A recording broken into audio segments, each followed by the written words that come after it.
আগের দিন সকালে উঠেই দেখি বাইরে প্রচণ্ড বৃষ্টি হচ্ছে। দাদাকে বললাম ফিশ ফ্রাই খাওয়া যাক। দাদা বলল চল তাহলে বারাসাত মার্কেট। তো আমরা বাইক নিয়ে বারাসাত মার্কেট থেকে বাসা ফিশের ফিলে করে এনেছিলাম ফিশ ফ্রাইয়ের জন্য। ফার্স্টে মাছগুলোকে ভালোভাবে ধুয়ে তার উপরে লেবু কিছুটা দিয়ে দিতে হবে। লেবুটা দেওয়ার পর দিয়ে দিতে হবে কিছুটা নুন দেওয়ার পর দিয়ে দেবো আমরা গোলমরিচের গুঁড়ো।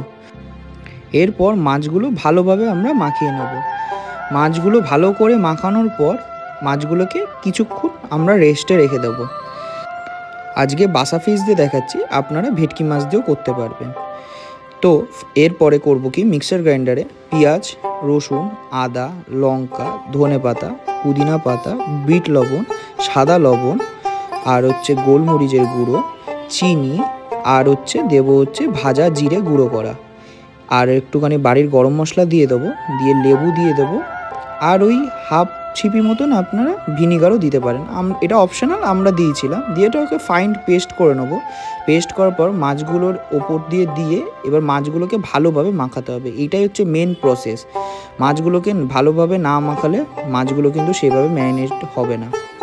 ভালো করে মাখানোর পর এবার বাইন্ডিং করার সময় এবার আমরা নিয়ে নিয়েছি বাইন্ডিংয়ের জন্য 2টো ডিম, তারপরে নুন, গোলমরিচ দিয়ে ফার্স্ট কোটটা করব। ডিমে ফার্স্টে চুবিয়ে বিস্কুটের গুঁড়োর ওপর ফেলে আবার ডিমের ওপর চুবিয়ে আবার বিস্কুটের গুঁড়ো দিয়ে ভালো করে বাইন্ডিং করব।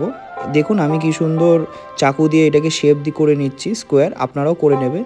দিয়ে এবার আপনারা এটাকে রেস্টে রেখে দেবেন ফ্রিজে। আমরা 6 ঘন্টা রেখেছিলাম, আমাদের কাছে টাইম ছিল যেহেতু। তারপরে ফ্রিজ থেকে বার করবেন কিছুক্ষণ আগে। বার করার পরই লো টু মিডিয়াম আঁচে আপনারা ভালো ছাকা তেলে ভেজে নেবেন। আমাদের বাড়িতে যেহেতু ফ্রেঞ্চ ফ্রাইজও ছিল, তো মাকে বললাম একটু ওটাও ভেজে দিতে।